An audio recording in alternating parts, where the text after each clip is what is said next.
All know it can be really hard to wrap our minds around time. If you think about it, there are just 49 days left until 2024. That's 49 days to get your finances ready for a better next year. So this morning, I'm talking with Dave Ramsey team member at Ramsey Solutions, George Kamel. George shares he went from in debt to millionaire in less than a decade. He shares that he paid off more than $40,000 in debt. And he says you can do this too if you forget about the money myths that you think you know. He says making daily choices can have a decade worth of impacts. Take a listen.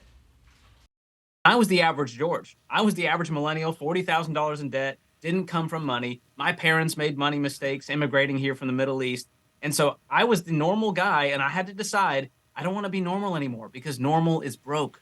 How do we start today? I mean, we hear that so often. Today is the day to get started. Don't waste any more time.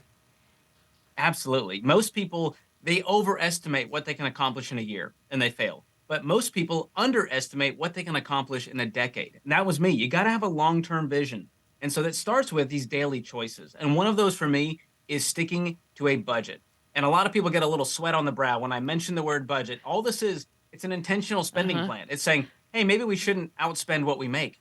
That's a plan. And so doing that's going to help you stick to that goal of getting out of debt or saving for emergencies or investing for the future.